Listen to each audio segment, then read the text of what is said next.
আসসালামু আলাইকুম, কেমন আছেন সবাই? আমি মাসুম বলছি। আমি আজকে একজন বাংলাদেশি আমাদের ভাই আছেন, উনি পোল্যান্ডে থাকেন আর কি। উনি এখানকার লোকাল বাস চালায়, তো তার উপর একটা আর কি ভিডিও করতে চাচ্ছিলাম। তো আমি আসছি একটা বাস স্ট্যান্ডে, ওনার বাস এখানেই দাঁড়ানো থাকে। উনি বাসা থেকে আসলে এইখানে এসেই বাসটা নেয়। তো উনি পাবলিক বাস চালায়, বাংলাদেশি আমাদের এক বড় ভাই। তো উনি এখানে থাকে। তো আসলে আমাদের এখানে পোল্যান্ডের লোকাল বাসগুলো হচ্ছে এখানে, এটা হচ্ছে আমাদের লোকাল বাস স্ট্যান্ড। এই বাসগুলো হচ্ছে এখানকার লোকাল বাস। এটা তারপরে এগুলো হচ্ছে সব এখানকার লোকাল বাস।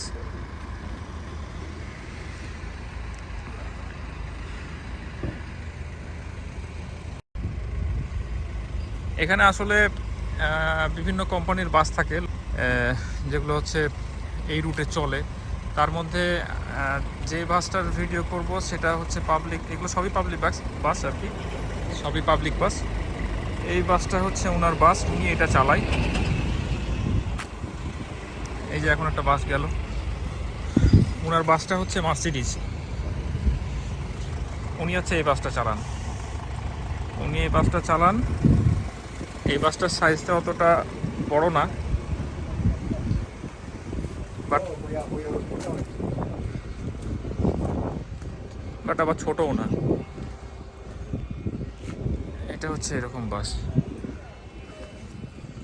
দূর থেকে এই যে হচ্ছে বাসটা ওনার। এখন আমি বাসে ঢুকবো, চলেন ওনার সাথে একটু দেখা করি এবং ওনার সাথে কথা বলি।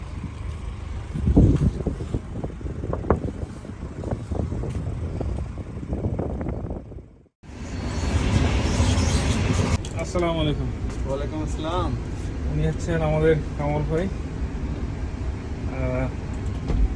উনি এই বাসটা অপারেট করেন আর কি। কামাল ভাই কেমন আছেন? আলহামদুলিল্লাহ আলহামদুলিল্লাহ। আচ্ছা আচ্ছা, কি এটা আপনি কি করতেছেন এখন? সেটিং করতে হয় সাবাতে গেলে, মানে স্টার্টিং এ এই সেটিংগুলো করতে হয়, তাই না? যে সব বাসেই করে করতে হয়। আচ্ছা আচ্ছা।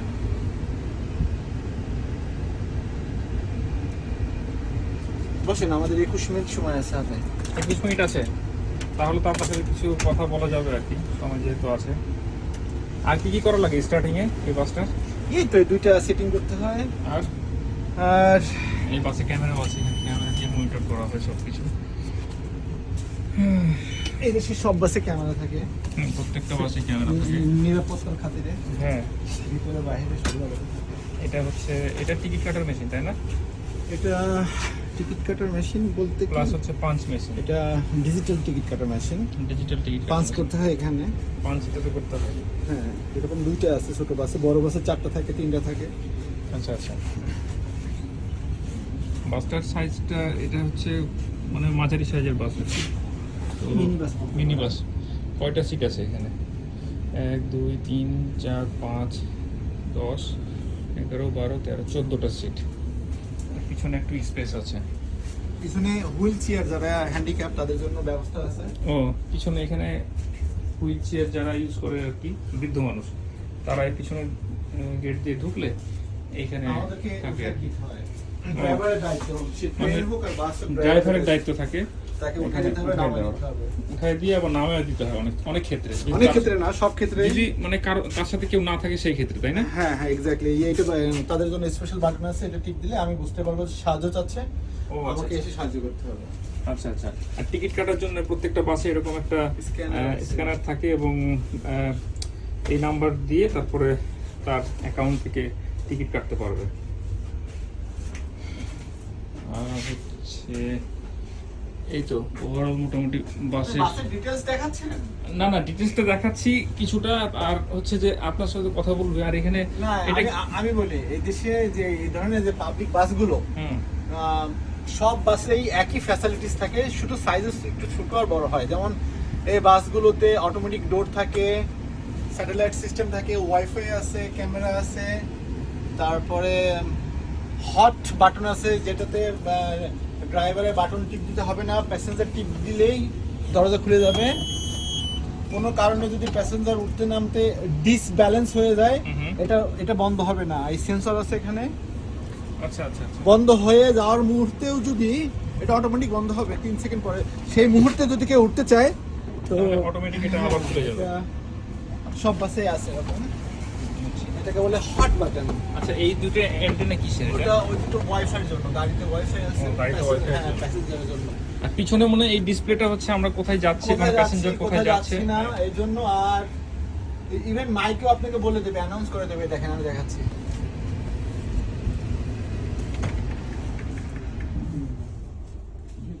এটা বাহিরের প্যাসেঞ্জার যারা আচ্ছা, দাঁড়িয়ে আচ্ছা। থাকবে তারা বুঝতে পারবে যে বাসটা কোথায় যাবে। ইভেন যদিও লেখা থাকে, যারা অনেকে চোখে দেখতে পায় না তারা শুনতে পাবে যে বাসটা কোথায় যাবে, ইভেন নাম্বারও বলে দেয়। আচ্ছা আচ্ছা, ঠিক আছে, মানে একটা স্মার্ট গাড়ি। স্মার্ট মানে একটা যাত্রীর জন্য সকল রকমের ফ্যাসিলিটিজ প্রত্যেকটা বাসে এরকম দেওয়া থাকে আর কি। ইভেন প্রত্যেকটা বাস স্টপের আগে পরে বলে দেয়। আছে না অনেক বৃদ্ধ মানুষ, অনেকে আছে লেখাপড়া করে নাই অথবা পড়তে পারে না, তাদের জন্য ওই সাউন্ড সিস্টেম। আচ্ছা আচ্ছা, বুঝতে পেরেছি। তো কামাল ভাই, আপনি কতদিন যাবত এই বাসটা ড্রাইভ করছেন আর কি, মানে এই এই জবে আছেন? আমি কোম্পানিতে আছি 3 বছরের মতো, 3 বছর বলা যায়, হ্যাঁ পুরোপুরি 3 বছর। আচ্ছা আচ্ছা। একই কোম্পানিতে আলহামদুলিল্লাহ 3টা বছর ধরে কাজ করছি আমি। তারপর আপনার এখানে কিরকম মনে হচ্ছে এই জবটা করে, ফ্যাসিলিটিস কিরকম, তারপরে কয় ঘন্টা ডিউটি করতে হয়? এটা ডিপেন্ড করে কোম্পানির উপরে, কোম্পানি কত ঘন্টা ডিউটি দিতে পারে সেই অনুযায়ী ডিউটি দেয়। অনেক সময় ড্রাইভারের কমতি থাকলে একটু বেশি ডিউটি করা লাগে, ড্রাইভার বেশি থাকলে একটু কম ডিউটি করতে হয়। মোরলেস 250 আওয়ার্স অ্যাভারেজ করা লাগে, অ্যাভারেজ 250 আওয়ার্স আচ্ছা মান্থলি। হ্যাঁ আলহামদুলিল্লাহ, আমি হ্যাপি। যাক, মানে সব দিক থেকে আলহামদুলিল্লাহ ভালো আছে। আমি হ্যাপি জি। আচ্ছা আচ্ছা।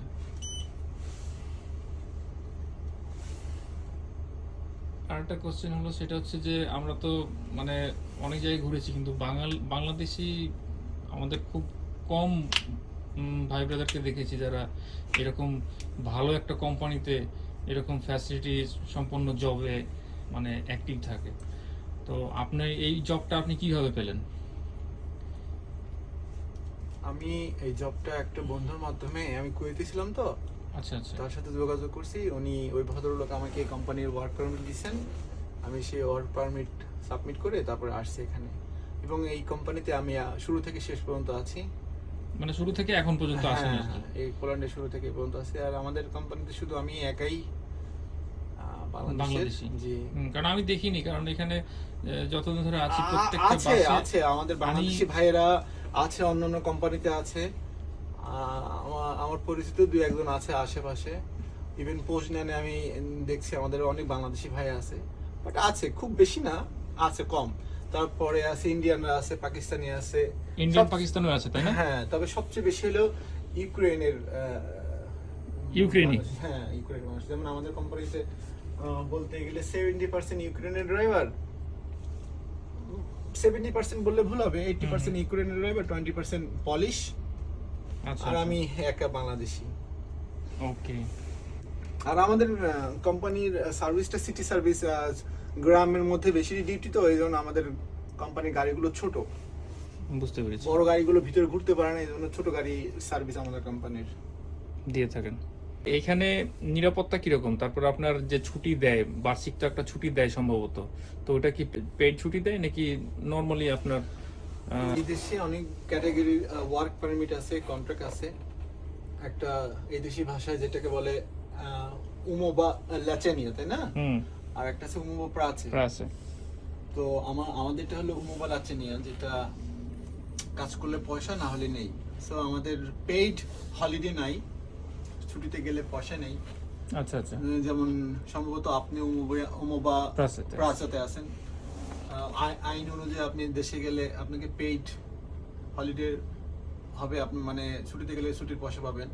আমাদের ক্ষেত্রে সেটা নেই। আর নিরাপত্তার কথা বললেন, আলহামদুলিল্লাহ 3 বছরে তেমন উল্লেখযোগ্য বলার মতো আমি তেমন কিছু দেখি নাই এই পর্যন্ত। এদেশের মানুষ কি বলবো, আমি তো অনেক ভালো। আমি তো জানি আপনি ভোর রাতের দিকে বের হয়ে যান, আবার একা একা বের হন, তো ওই হাঁটাচলা সময় করি। কি কোনো সমস্যা হয় কিনা বা এখন পর্যন্ত আলহামদুলিল্লাহ সমস্যা হয় না, ইভেন আমি নিজেও দেখি নাই। তবে হ্যাঁ, কিছু মানুষ তো অবশ্যই সব দেশে কম বেশি আছে যারা এই অকারেন্স গুলো করে থাকে, সেই তুলনায় এই দেশে অনেক কম। কিন্তু যারা যারা ড্রিঙ্ক করে, যারা একটু Drunk people আর কি। ওরা একটু মাঝে মাঝে মিসবিহেভিয়ার করে। হ্যাঁ, সেটা আমিও ফেস করেছি অলরেডি। মিসবিহেভিয়ার করে, ইভেন বাসের মধ্যেও করে। তবে চেষ্টা করে নিজেকে কন্ট্রোল করে ফেলার জন্য। বুঝছি। আচ্ছা। আবার রাত্রেবেলা যখন আপনি অনেক রাতে গাড়ি চালান বা তখন রাস্তায় তো কোনো সমস্যা হয় না, কারণ না, আমি আলহামদুলিল্লাহ আপনার সমস্যা হয় না। এই রুটে দেখেছি কিছু রোড আছে আপনার জঙ্গলের ভিতর দিয়ে যায়, তো মাঝে আমি মানে হরিণ দেখেছি, হরিণ ক্রস করতে দেখেছি রাস্তা দিয়ে। তো সেরকম কোনো আপনার অভিজ্ঞতা আছে নাকি যে গাড়ির সামনে পড়ছে হরিণ বা এরকম বাড়ি খেয়েছেন বা? হরিণ তো এই দেশে প্রচুর পরিমাণে হরিণ আছে। তো হরিণ তো সচরাচর সবসময় কম বেশি দেখা যায়, তবে এই পর্যন্ত আমাকে 3বার হিট করছে গাড়িতে। আচ্ছা। আমি হিট করি নাই, ওরা পাশ থেকে হিট করছে।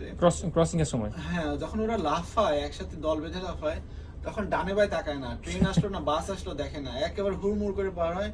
তো আমার গত বছর একটা আমার দরজায় এমন জোরে মারছে, দরজার নিচের অংশ অনেকখানি ব্যাকা হয়ে গেছে। সাথে সাথে আমি কোম্পানিকে জানাইছি, কোম্পানি বলছে সমস্যা নেই, বড় সমস্যা না হলে সমস্যা নেই। মানে বড় সমস্যা হলে সমস্যা নেই বলতে, বড় সমস্যা হলে পুলিশ কেস করতে হয় যাতে ইন্স্যুরেন্সটা পাওয়া যায়। তো সেই পরিমাণ ক্ষতি হয় নাই, এবং গত সপ্তাহেও আমাকে হিট করছে, তবে আমার গাড়ির ক্ষতি হয়নি।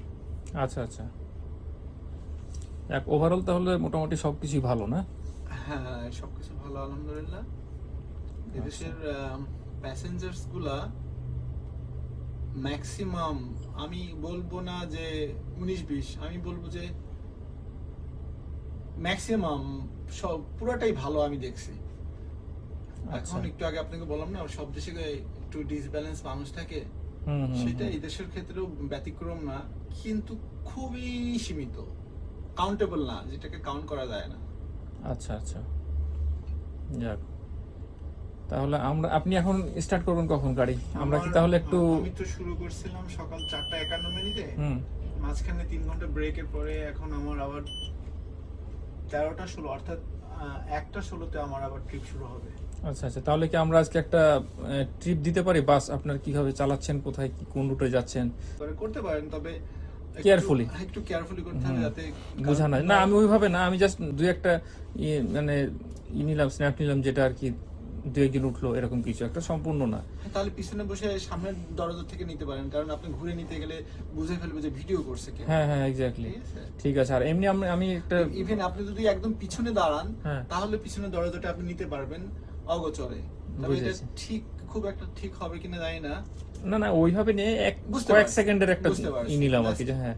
তারপরে আমি বেসিক্যালি নিতে যাচ্ছি, আপনি যখন ড্রাইভ করবেন তখন সামনের ভিউগুলো কিভাবে, কোন রোড দিয়ে যাচ্ছেন, সিনারিগুলো একটু নিব আর কি। এক দিন তো এক এক জায়গায় ডিউটি পড়ে, তো সমস্যা নেই, আজকে যেহেতু এটা করতেছি, আজকেরটা যেদিকে যাবেন আপনি ওই দৃশ্যটা নিলাম। তো ঠিক আছে, আমরা চলেন যাওয়া যাক, দেখি বাস স্টার্ট নিবে, উনি হয়তো স্টার্ট দিবেন, আমরা তাহলে প্রস্তুতি নিই, সামনের ভিডিওতে আগাই। এই গাড়ি স্টার্ট হলো এখন, কামাল ভাই গাড়িটা স্টার্ট দিয়েছেন, আমরা যাচ্ছি, দেখি সামনের দিকে একটু এগিয়ে যাই। এই প্রত্যেকটা বাসে এখান থেকে এখন ছাড়বে আর কি, কিছুক্ষণ পরপর সবার টাইম দেওয়া থাকে, কোন টাইমে কোনটা ছাড়বে এরকম। প্রত্যেকটা বাস স্টপে টাইম টেবিল লেখা থাকে, এই যে এই যে এখানে টাইম দেওয়া থাকে এরকম, বাস স্ট্যান্ডে সব এই যে টাইম দেওয়া থাকে। ইভেন মনিটর আছে সামনে, ওই যে মনিটর, সামনে মনিটরও আছে, আমি দেখাচ্ছি মনিটরটা, সামনে গেলে আমি মনিটরটা দেখাচ্ছি। এই যে মনিটর, এই মনিটর দেওয়া থাকে এইভাবে।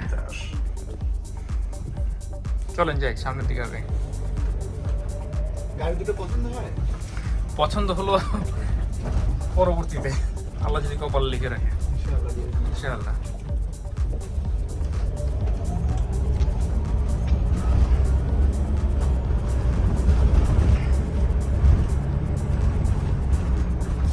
এখানকার রাস্তাঘাটগুলো অনেক ফাঁকাই থাকে আর কি, সব সময় এইরকমই থাকে, মানে এমন না যে বিজি, আর একটু বিজি থাকে যখন অফিস আওয়ার যখন শেষ হয়, স্কুল শেষ হয়, তখন একটু ওই বিজিটা আসলে মানে আমাদের বাংলাদেশি হিসাব করতে গেলে ওটা বিজি ধরা যায় না আর কি, কাউন্ট করা যায় না। কারণ ধরা যায় ওটা কোনো মানে বিজি না আর কি। হ্যাঁ, এদের জন্য আবার ওইটাই বিজি, কারণ এরা তো এখানে সব সময় অভ্যস্ত খালি দেখে। এটা হচ্ছে ট্রেন স্টেশন, এটা হচ্ছে একটা ট্রেন স্টেশন।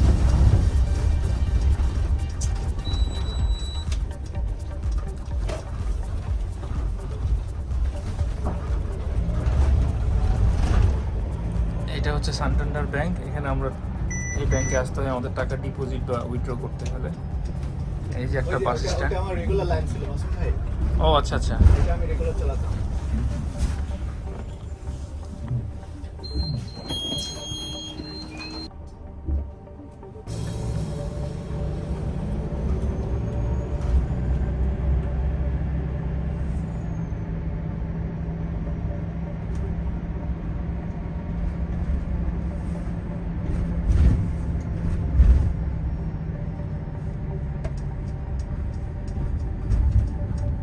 আমরা একটু আগে এটাতে আসছি। Bęcin, 11 listopada. এই এখন যাত্রী উঠবে। আপনি ওখান থেকে উঠেন না। ঠিক আছে। Dzień dobry, pani Aśnika. A co tam nowego słychać u ciebie? Aśnika, tak? Asnyka, tak? Aśnika, góry. Pamiętasz mnie, nie? Pamiętam, zawsze A pamiętam. Majka z tobą pojedzie o 3:00 ze szkoły.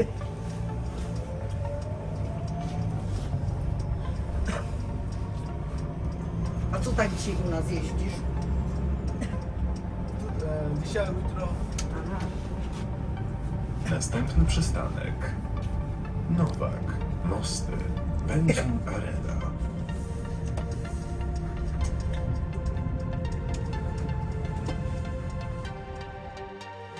হরিণ দেখা যায় রাত্রে, সকালে দেখা যায়, রাত্রে হরিণ দেখা যায়। আমরা একটা পাহাড়ে, সেটা বুঝতে গেলে একটু পরে বুঝতে পারবো, আমরা নিচে যাবো তখন বুঝতে পারবো। Grodziec, Kopala. আমরা কি এখন পাহাড়ের উপরে যাচ্ছি রে? অলরেডি আছে, পাহাড়ের উপরে আছি? ছোট্ট পাহাড়। ও আমি আপনাকে ওই পাহাড়ে নিয়ে গেছিলাম এর আগে। আচ্ছা আচ্ছা। সাইডের দৃশ্যগুলো খুব সুন্দর। এখন আমরা নিচে যাচ্ছি।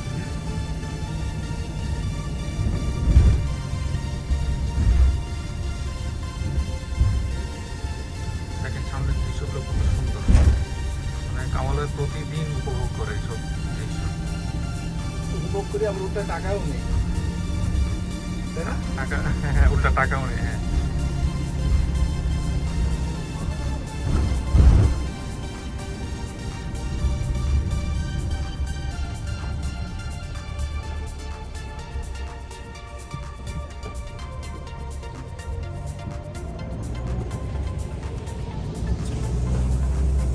এই যে একজন যাত্রী নেমে যাবে এখন। উনি অনেক না, কপালে নিয়ে পানি। উনি অনেক বৃদ্ধ একজন মানুষ। Grodziec, Idzie. Kopala. উনি এখন নামবেন।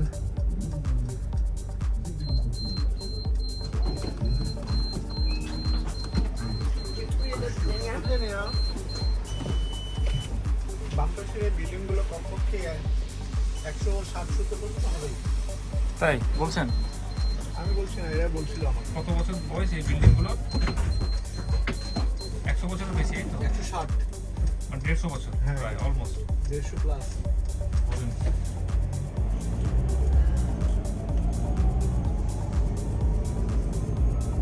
এখানকার বেশিরভাগ এই ধরনের বাড়িগুলো এরকম বয়স। Następny przystanek. Grodziec, তাহলে তো এই সামনের ওই বিল্ডিংটা, লাল বিল্ডিংটা, ওইটা অনেক বয়স। অনেক বয়স, হ্যাঁ ওটাও 100 বছরের বেশি হবে।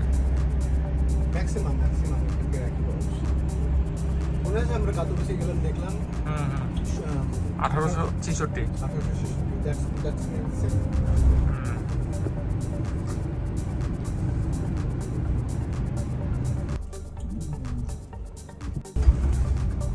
Grodziec, szkoła. এখন স্কুলের বাচ্চাগুলো মনে হয় উঠবে সম্ভবত। বাচ্চাটা কই আসবে, চলে গেছে, যেটা আমি দেখলাম।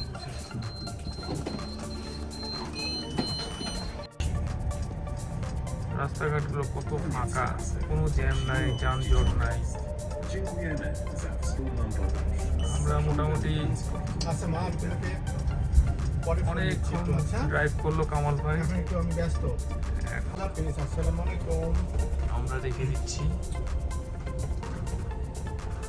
বাসটা পার্কিং করছি আমরা এখন আবার সেই আগের জায়গায়।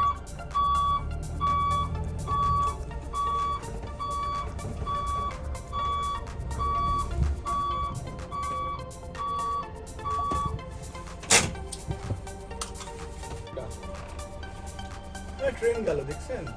হ্যাঁ, এখানে ট্রেন লাইন তো আছে, ট্রেন গেছে এই জায়গা থেকে। কামাল ভাই আমরা তো পৌঁছে গেছি আবার আপনার ওই বাস স্ট্যান্ডে, তাই না? হ্যাঁ, আজকে কয়টা পর্যন্ত ডিউটি আছে আপনার?